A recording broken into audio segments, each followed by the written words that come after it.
Salve, salve galera, sejam muitíssimo bem-vindos ao canal Música Café. Eu sou o Antenor, o papo hoje é sobre áudio. Eu vou falar pra vocês aqui o que eu achei do Moondrop 2, um hype do momento.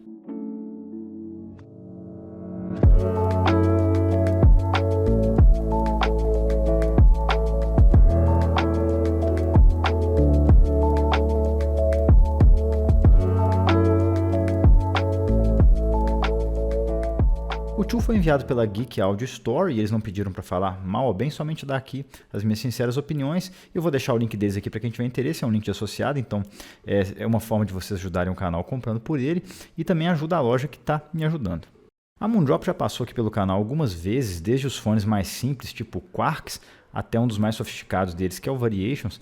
E o interessante dela é que ela busca ali uma curva target, normalmente, que é a VDSF, que é assim, o que eles definiram como o que eles querem como sonoridade padrão. E o que eu acho interessante é que eles meio que quase sempre conseguem chegar muito perto dessa curva-alvo deles. Eu particularmente já testei e também já medi diversos fones deles aí. Vou até colocar na tela uma sequência de medições de diferentes fones. E vocês veem que a curva sempre cai bem próxima desse target que eles definiram.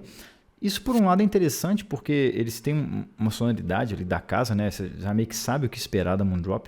Por outro lado, é uma coisa um pouco monótona, assim, né? Você vai tendo fones com tonalidades muito parecidas, eventualmente mudando um pouquinho uma tecnicalidade ali, uma coisinha ali, um timbre aqui.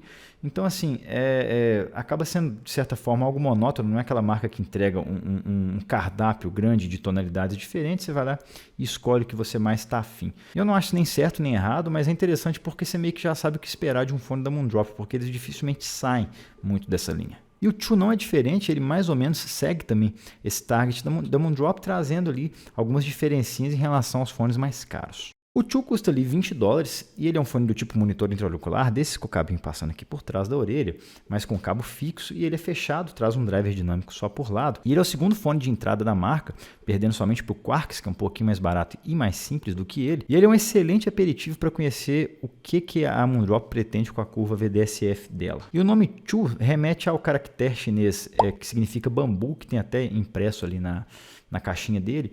E que também tem uma folhinha de bambu, se vocês perceberem, eu até brinquei no unboxing que é uma folhinha duvidosa, mas é uma folhinha de bambu, então o nome 2 é por isso. E o que eu mais gostei nele é que ele tem um kit muito legal, uma construção também muito boa, principalmente levando em conta o preço. Ele já vem com as Spring Tips ali que sozinhas custam $10, então é como se você estivesse comprando o fone por 10, o fone e o resto do kit por 10, mais as ponteiras por 10, então ele entrega um certo valor nesse kit dele. O cabo, apesar de fixo, é muito bom, tem uma qualidade muito legal. E o fit dele para mim ficou super confortável e firme, e eu acredito que vai ser para muita gente, porque ele é bem pequenininho ali, não vai incomodar mesmo orelhas menores. E o que eu menos gostei nele é que ele tem um probleminha de timbre ali nos médios, que eventualmente ele soa um pouco mais metálico. E isso aí, em algumas ocasiões, não é muito legal, mas a gente tem que levar em conta que é um fone de $20. Quem viu meu unboxing sabe que o Moondrop 2 vem nessa embalagem que é relativamente simples, mas para um fone desse preço está bem ok.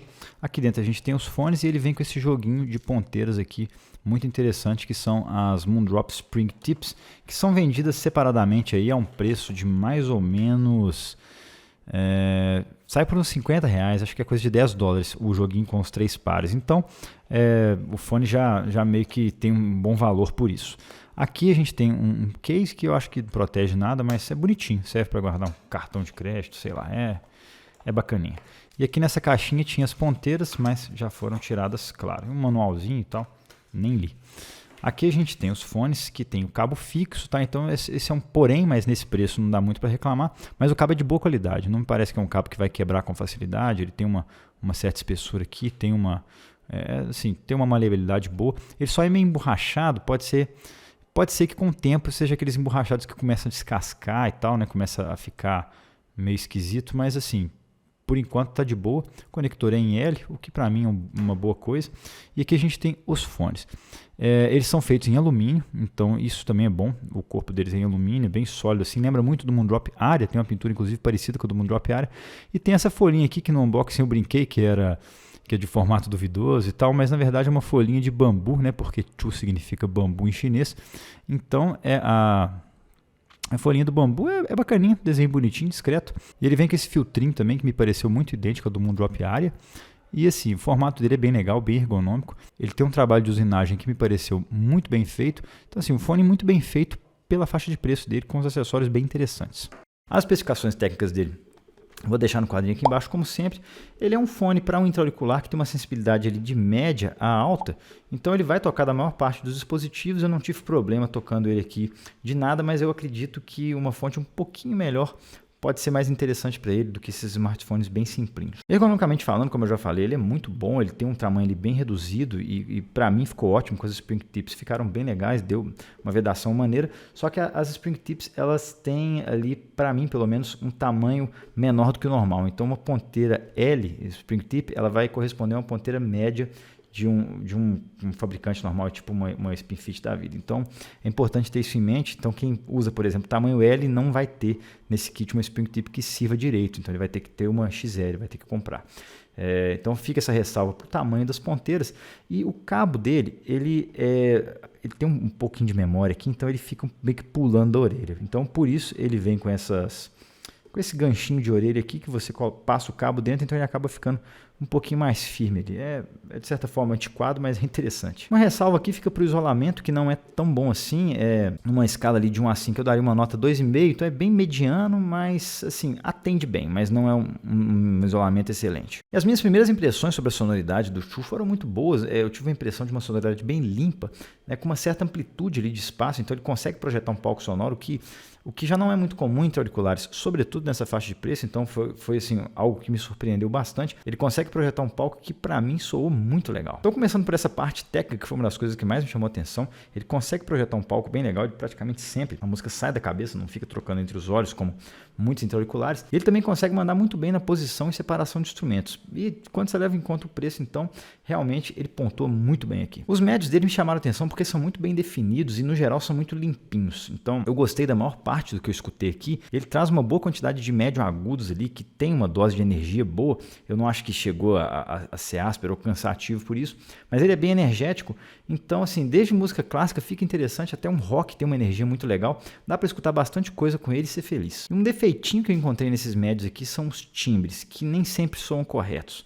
Ele tende a mostrar timbres médios um pouco mais metálicos, principalmente em notas ali mais altas. Então isso me lembrou muito ao Moondrop Aria. Eu lembro que quando eu analisei ele, eu achei ele meio afiado em algumas coisas, um pouquinho metálico em alguns timbres. Então o Moondrop 2 também tem esse problema, acho que um pouco amplificado em relação ao Aria. O Aria seria ali um upgrade direto dele nesse sentido, mas ainda assim trazendo timbres um pouco metálicos. Assim, não incomoda para muita coisa, mas não é o timbre mais correto do mundo, entendeu? Coisa que é metálica realmente vai ficar extremamente metálica e muita coisa que não é metálica se torna metálica. Então, você pega, por exemplo, um violino ali, as notas mais altas, nesse álbum massa que eu vou colocar aí na tela do Daniel Ozakovich, ou instrumentos de cordas de aço como violão e guitarras acabam soando muito mais metálicos do que deveriam soar. Os graves do Tio são muito bons. Eu lembro que eu fui um pouco injusto com ele no unboxing, que eu achei eles meio gordinhos assim e tal, meio lentos. Só que, bicho, na época que eu fiz o unboxing dele, eu estava justamente testando, se não me engano, o Audio Dream Sonium ST e o Leisure L12P, que são fones realmente muito, muito mais caros, né? Custam, sei lá quantas vezes mais. E assim, eles realmente têm graves muito bons, muito texturizados, muito bem posicionados ali. Então eu estava com isso na cabeça, claro, né? Fui para o Tio, realmente é uma disparidade muito grande, uma distância muito grande a apresentação de grave entre eles. Então eu realmente fui injusto. Depois eu falei, é um fone de R$100. Então assim, eu achei que são graves de boa qualidade. Então a tonalidade desses graves para mim está bem próxima do que eu consideraria neutro, trazendo uma boa extensão, talvez com um pouquinho mais ali de médios graves, mas dá para passar muito bem próximos de algo neutro. E para ter um melhor potencial dos graves dele, é importante ter um bom ajuste das Spring Tips. E isso nem sempre é de cara que consegue, porque você precisa de uma inserção muito grande. Então, você tem que realmente puxar o fone lá no ouvido para a Spring Tip dar aquela vedada legal e ir mais profundamente no canal auditivo. E aí sim você consegue os graves de melhor qualidade neles. E feito o ajuste correto, eles para mim soaram com uma boa definição. E assim, para um fone desse preço, realmente uma textura muito boa, assim, gostei do que foi feito aqui. Os agudos deles são muito bons, tem uma extensão muito legal, trazem ali uma transparência muito boa, e isso é raro nessa faixa de preço, dificilmente você encontra fones com agudos decentes, e aqui eles são realmente decentes. A única ressalva aqui acontece em algumas gravações, músicas que têm ali uma atividade muito grande de prato de bateria, ele tem um pico na região aguda ali, em torno de 14 kHz, inclusive eu vou deixar uma equalização aqui que corrige isso, é uma equalização super simples de fazer. Então é algo que dá para corrigir facilmente, mas esse timbre ele fica meio deslocado primeiro. O prato ele não fica, tipo, a bateria tá aqui, né? Ela tá tocando aqui. O prato parece que se desloca, vem para cá, e o timbre desse prato fica fica meio sem corpo, sabe? Aquele prato que soa só um splash, só um psh, não tem aquele corpo do prato. Então você escuta esse timbre muito mais metálico do que deveria ser primeiro, né? E ele é meio magrinho, assim, é meio incorreto e deslocado no palco sonoro. Então essa anomalia acontece por causa desse pico, porque corrigindo ele, corrigiu isso. Então tem música que isso aparece, mas normalmente são aquelas que tem muita atividade nessa região. As que não aparece, fica aquela coisa, tem gravação que é mais capada ali nos agudos, então realmente não aparece. Mas tem muita gravação de metal e rock que quando tem essa atividade maior de pratos, aparece mesmo. E uma excelente música para exemplificar esse efeito aqui, que aparece muito nitidamente, é a Through the Shadow, do Insomnium, que tem uma atividade brutal ali de pratos de bateria, né? Eles também são bem gravados. E você vê que algumas vezes esses pratos meio que se deslocam, assim, ficam bem magrinhos mesmo, e fica como se fosse um chiadinho lá, assim, como se estivesse meio que fora, destacado da música mesmo. Eu percebi isso quando eu fiz o unboxing, que falei, tem uma anomalia aqui, depois eu medi e tal, constatei que era isso mesmo. Mas aí eu vou deixar essa equalização aqui, que quem tiver esse fone e quiser, dá para corrigir e você realmente pega as demais qualidades que ele tem. Vamos então para a conclusão, gente. Eu achei que o Moondrop 2 entrega muito valor pelo que ele custa, porque é um fone bem barato que já traz ali no kit dele bastante coisa interessante, né? Eu mesmo comprei as Spring Tips por fora, porque eu tinha achado legais na época. Falei, quero testar isso aqui. Paguei ali 10 ou 12 dólares, sei lá, com frete. Então já é uma boa parte do preço desse fone.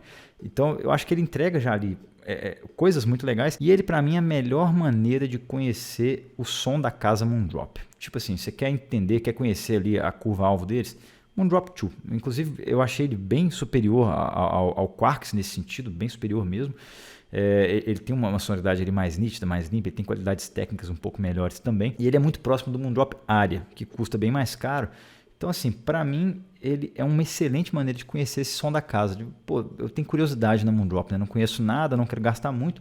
O Moondrop Show é excepcional, assim. E realmente dá para escutar quase tudo com ele muito bem. Eu fiquei muito satisfeito com quase tudo que eu escutei nele. E as ressalvas que dá para deixar foi o que eu disse sobre os timbres, que alguns timbres médios têm, né? Só um pouco mais metálicos.